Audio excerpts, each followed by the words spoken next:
Abampenifo Nana Akufo-Addo yensemafo yesi ya bremu abampenifo ya bremu ene se yensema asase a eda ho a Ghana no esiso no ye nana otumfo kakwaka the first ene kun ya ogisa asase no eto ho emaye nti se mo aba bebie Ghana gas ewonsema ekuro no so a ese mu ye bibi ma nsemaman no ese mu ye bibi ma yutu no kese mo buye se yensemafo de yenim nyansa bi eni etirimu enu nti asisie nko na da bia mu sisie mwata ye nana Dr. Kwame Nkrumah saa musatan ekuru a ofimu no emu nipa nso aden mo be bie Ghana gas ewo nsema ya sase so mo pese mo be dem ani kura na mo ahwe ye nsemafo show youth ebro mo bre die bone ena nsemafo ye dia ye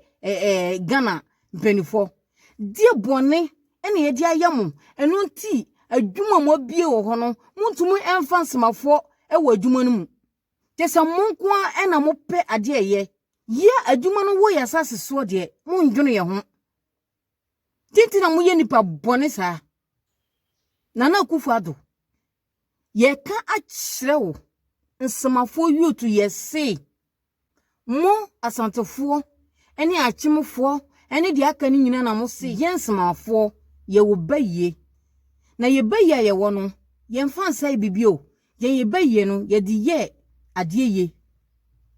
na ye ka kire mo amomwa te se samo anane mo ani anhwansema ekuro no a samo anye bibi amwansema youth no a ye no enam se mo ankesa mo ka no ye baye nyankomade patro na modi esese mu kurom ye ba bompai na adan nsuo na se mo de sansuo no ebekwa akosese achim agogo mo aprane se mo kwakọ bie stadio ewo mu kurom achim agogo yensemafo de saa eyi no omusi bi wo ye ho no enye musi school ewonsema enye mu bie hospital wonsema enye mu bie ndwuma na yutu no nya bi ya enye kese ye de yenim nyansa mu buye sen ye de se bi otafrache yensemafo de ye jimifo ana enna ye ka no ye yutu no ye se musi ye wo ba yensemafo wo ba yie na ye bema mo hu se ampa ba ye no ye adwuma ye ba ye nyankomade ama patro no ni oye ni nyina adane nsuo na samu betumi ade nsuo no akosesie mukrum a ye behwe dinti na mo ya abrosa Akufo-Addo wo bae no wo bae se wo baba bu Ghana but ebe ka se yensemafo de yenka ho mo che basisa eye Kumasi Accra yen ye ho de bi nu bibia mo ye bia bu Ghana nsemafo nya bi mo sa be bia adwuma nso wo yen ya sase so mo sa bu ye kwasea ye be ma mo hu se ye wo baye no ampa nkra mede mamo no ene sankra we ye first we ye part 1 part 2 beba ye ka kire mo se munim se yen ye adwuma mo atan ye nana Dr. Kwame Nkrumah sa da bia mo ka no ho nsambone mo atan sa mo satan nkrofo nso e ka ho abro na mo pese mo boye nsema ye be kire mo se ye nsemafo ena maka kire mo no se mo anane mo ani anhwensema amie nyuma ama yutu no nya bi anya ye be ma mo hu se ampa ye nsemafo ai first one ye de eba no ene dia me dia ba ene no yutu no ena ese kwase abu no eye mo bu ye kwase ache ye ma mo hu se nya obi na ebu no kwase mo be bi adwuma wo ye kuom mo san ade Ghana gas na toso ekuru na gas no woso no ye mfra na ato abo mutumi fa ntoso ye be kire mo san yen yaju mpenifo no mo ne o mo tanse ehhehye saa mra bone no ye yutu ne yese ye gu no na samo ama eni ametanse anya nhihye foforo efa asa adwuma no ho a de besu no muhu ne ye ena ye ka kire mo no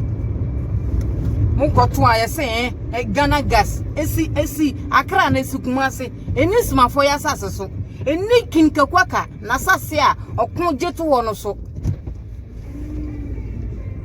we de munum say yensemafo ye jimi ana ye jimi yo ahuma bro na ye wo motan saa bedu samranke munya mfaso kwa wo ye so na mo besesa no mo da ho atan ye be kirem se yensemafo e na America no yutu no nkra mo de ba ene sankra we mo anane mo ani ahu se yensemafo so ye nipa ye be kirem se ye nipa na mo na munnim se ye nipa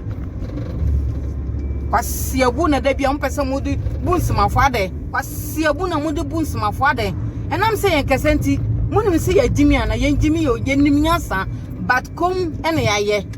na nkire se ye nim nyansa japade apie wo yen yasa seso no e di esesi mu kuro mu akobie stadio wo achim agogo mo hwe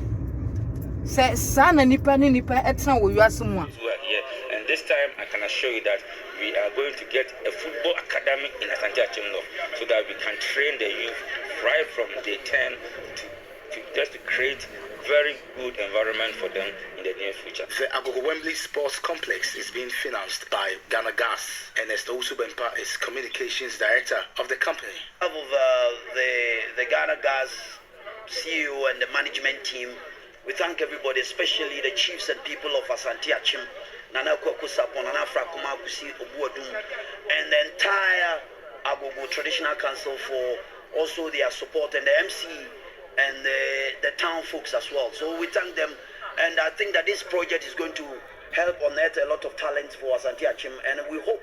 that we're going to maintain it and make it one of the best facilities that will give Ghana great sports athletes who is going to help to help Ghana go forward. The long-term dream of Wembley Sports is to construct a state-of-the-art astroturf in every constituency in the country. Mwankasa muntumi hu se de mo ye etia yensemafo no enye genti na mo ya brosa munjunu nipa ho yensemafo de bone na de ayemo Dr. Kwame Nkrumah ene be gifa wodi ema Ghana ma no bone be na oye nti na mo tan yensemafo sa mwoni a ye de ebrem wani sa woni no se mo annane moni